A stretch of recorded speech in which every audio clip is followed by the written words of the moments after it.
Finally आगे चुनाव साथ में लड़ने के लिए और जहां पे डिस्प्यूट है वो मिटाने के लिए पवार साहब एक बहुत बड़ा रोल प्ले करेंगे।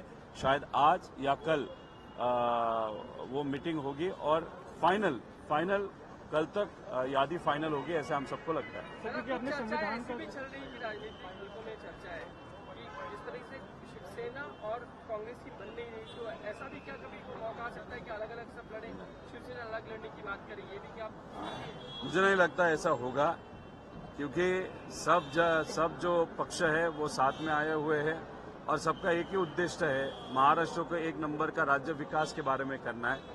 और ये शिवशाहू फुले अम्बेडकर इनके विचारों का राज्य है, न कि मोदी और शाह के विचारों का राज्य है। तो अभी ये जो नया विचार, जो गुजरात से आया हुआ विचार, महाराष्ट्र भूमि पे जो प्रेशराइज करने का प्रयास महायुति से हो रहा है, इसको हटाने के लिए हम सब साथ में ही लड़ेंगे, महाविकास आघाड़ी करके।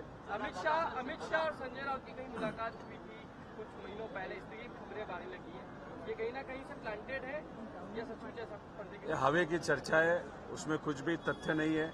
इसीलिए जो चर्चा, और बीजेपी इस चर्चा को और हवा देने के लिए बहुत माहिर है, क्योंकि उनको फेक नैरेटिव स्प्रेड करना बीजेपी को बहुत जबरदस्त जमता है, तो उनकी बात हो गई। लेकिन राउत साहब ने खुद कहा है कि ऐसे कुछ नहीं हुआ था। कांग्रेस ने भी कहा है कि वो भूमिका हमने कभी बोली नहीं थी, वो सिर्फ चर्चा है। और वो चर्चे का अगर उगम आपको देखना है या स्टार्ट अगर देखना है तो वो बीजेपी है। क्योंकि आपने संविधान बचाने की बात की थी, सीजीआई ने कल एक कमेंट किया है, उन्होंने कहा कि राम मंदिर अयोध्या का फैसला लेने से पहले हमने भगवान को याद किया था। हमारी पूरी जो बेंच है उस टेस्ट में की असेंबली में भगवान को याद किया और फैसला लिया। आप उनके बयान को कैसे देखते हैं? देखो, भगवान हो, अल्लाह हो, सब व्यक्ति को उस पर विश्वास रखने का अधिकार है। संविधान ऐसे नहीं कहती कि भगवान को आप स्वीकारो व न स्वीकारो, आपकी वो चॉइस है। इसलिए उसको और संविधान को डायरेक्टली रिलेट करना मुझे उचित नहीं लगता। और दूसरी बात है, वो पूरा स्टेटमेंट मैंने अभी तक सुना नहीं, इसलिए उस पर डायरेक्टली और डिटेल में कमेंट करना उचित नहीं होगा, ऐसा मुझे लगता है।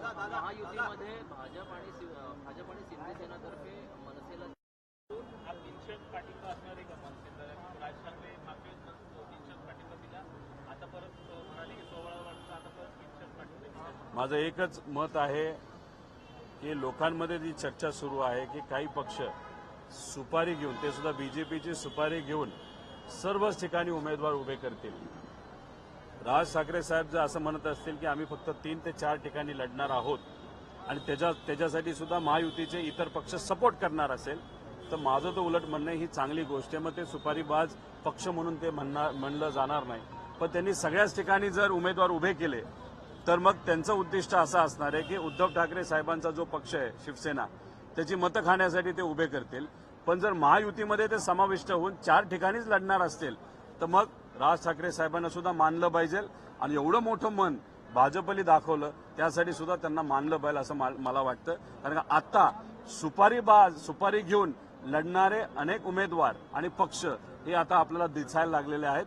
जे कुणी आणि लोक विचार करतायत की प्रत्यक्षपणे भाजपला या गोष्टीचा फायदा होणार आहे का नुकसान होणार आहे. पण बहुतांश पक्ष जे उभं राहायचं म्हणतायत त्याचा अप्रत्यक्ष फायदा हा भाजपलाच होईल, अशी मात्र चर्चा लोकांमध्ये आहे. लोक निवडून येणाऱ्या व्यक्तीच्या पाठीमागे उभे राहतील, मतं खाणाऱ्या व्यक्तीच्या पाठीमागे उभे राहतील असं आम्हाला वाटत नाही.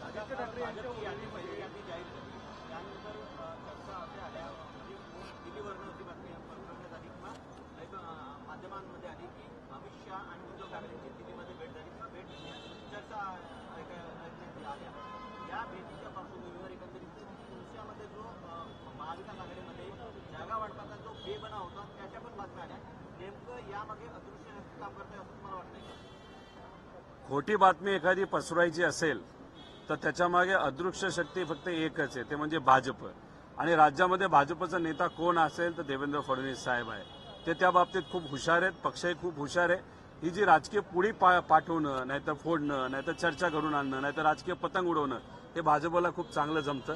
त्यामुळे महाविकास आघाडीमध्ये त्यांना किती वाटलं की आम्ही वेगळं लढावं, त्यांनी किती डोकं आपटलं तरी तसं काय होणार नाही. आम्ही महाराष्ट्र धर्म टिकवण्यासाठी आणि महाराष्ट्राला परत एकदा विकासाच्या बाबतीत एक नंबरला आणण्यासाठी आणि शिवशाहू फुले आंबेडकरांचा महाराष्ट्र जो खरा आहे तो टिकवण्यासाठी आणि हे जे प्रयत्न करत आहेत मोदी आणि शहांचा महाराष्ट्र बनवण्याला ते हाणून पाडण्यासाठी आम्ही महाविकास आघाडी म्हणून एकत्रित लढणार आणि या महायुतीच्या सर्व नेत्यांना आणि पक्षांना सत्ता बाहेर केल्याशिवाय राहणार नाही. मला तुमची यादी कधी प्रसिद्ध होणार आहे? तुमची एक पक्ष म्हणून यादी प्रसिद्ध होणार आहे की महाविकास आघाडी म्हणून काय? एकत्रित लढतोय अपेक्षा आहे. महाविकास आघाडी म्हणूनच आमची यादी लवकरात लवकर ही प्रसिद्ध होईल.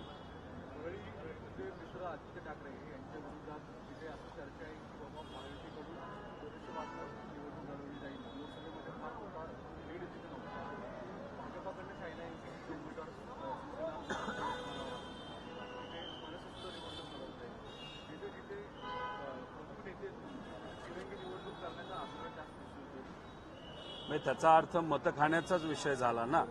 तर लोकांना हे कळतंय की निवडणूक सिरियसली लढणारे कुठले पक्ष आहेत, उमेदवार आहेत आणि मतं खाण्यासाठी कोण उभे आहेत.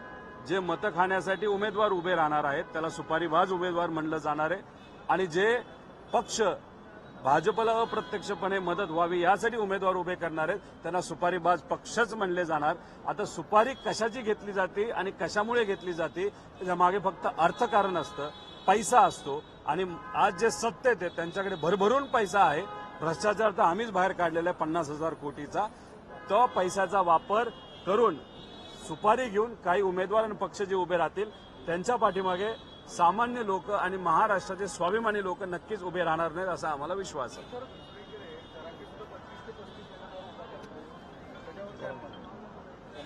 आता तशी भूमिका त्यांनी स्पष्ट केली नाही केली हे मला तरी माहीत नाही. पण तुमच्या माध्यमातून ज्या बातम्या आम्हाला कळालेल्या आहेत त्यांनी फक्त भूमिका एवढी स्पष्ट केलेली आहे की व्यक्ती बघून आम्ही पाठिंबा तिथं देऊ, उमेदवार आम्ही उभे करणार नाही असं कुठेतरी बोललेत असं आम्हाला तुमच्या मीडियाच्या माध्यमातून कळलेलं आहे.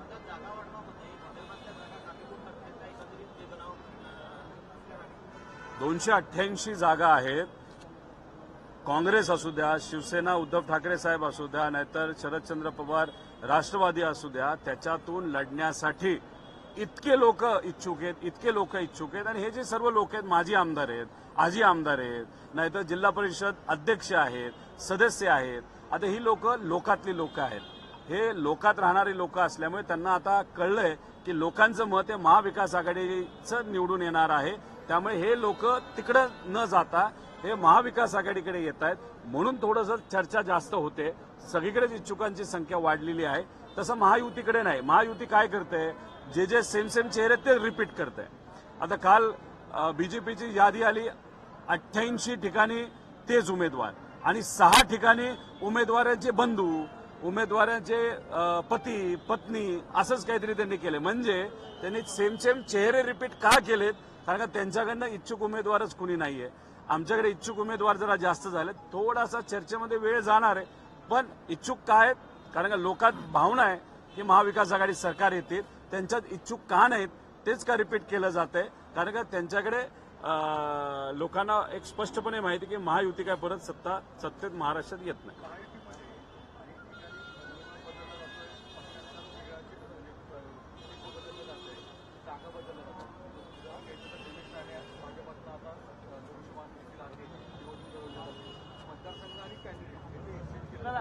निलेश राणेंच्या बाबतीत जर आपण बघितलं तर मी जे म्हणतोय तेच होताना दिसतंय.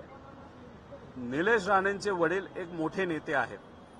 ते कुठल्या पक्षात आहेत तर ते भाजपमध्ये आहेत आणि त्यांना मोठं पद सुद्धा आहे.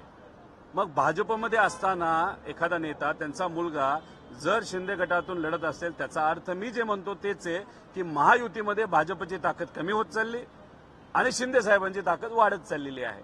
आता हे कुठेतरी त्यांनी मान्य करावं आणि म्हणून तुम्हाला सांगतो की या इलेक्शनमध्ये महायुतीमध्ये इतकी गडबड झालेली आपल्या सर्वांना बघायला मिळेल आणि त्याच्यात भाजप हे स्वीकारत नाही की शिंदे साहेबांची ताकद वाढली, पण खऱ्या अर्थाने वाढलेली आहे. त्यामुळे येत्या काळामध्ये आपण जर बघितलं तर भाजप शिंदे गटातल्या आमदारांना कमीत कमी जागा त्यांच्या कशा निवडून येतील याचा प्रयत्न करतील. तसंच शिंदे साहेब तिथं करतील आणि ह्या सगळ्या गोंधळामध्ये जे काही 120 वर आकडा हा महायुतीचा जायचा विचार नाही तर सर्वे म्हणत आहे तो कदाचित 100च्या आसपास अडकेल का काय असा वाटायला लागलेला आहे. आणि शहा साहेबांना सुद्धा आता हे माहिती झाले की शिंदे साहेबांची ताकद तिथं वाढलेली आहे. म्हणून प्रत्यक्ष अप्रत्यक्षपणे प्रत्येक स्टेटमेंटमध्ये ते सांगतायत की शिंदे साहेबांना संधी ही दिली जाणार नाही. पण विषय एवढाच आहे की जर देवेंद्र फडणवीस साहेबांचा चेहरा मुख्यमंत्री म्हणून आता आणला तर परत 20-30 आमदार कमी होतील का काय भाजपची, अशी पण चर्चा असल्यामुळे भाजप कुठलाही चेहरा पुढे करणार नाही. पण महायुती सत्तेत येणार नाही असं आम्हाला वाटतं. दादा, कर्जत जामखेडमध्ये परत एकदा राम शिंदे वर्सेस रोहित पवार सामना पाहायला मिळणार आहे. कसं बघताय लढत? आता कसं काय बघायचंय, आता माझी आमदारकी संपलेली आहे. परत पुढचे 5 वर्ष मी आमदार तिथं लोकांच्या कृपेने, आशीर्वादाने आणि प्रेमाने तिथं येणार असा माझा विश्वास आहे.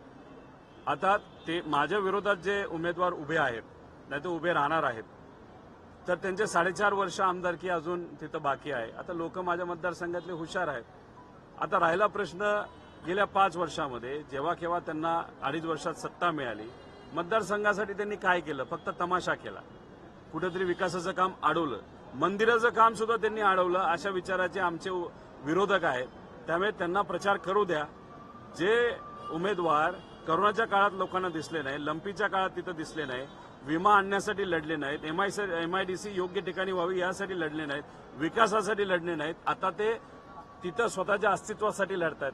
लोकांना नेत्याच्या अस्तित्वापेक्षा त्या परिसराचा विकास पाहिजे असतो आणि तो विकास लोकांच्या कृपेने माझ्यासारखा कार्यकर्ता करू शकला आणि ते लोकांना माहीत आहे. त्यामुळे मला विश्वास आहे.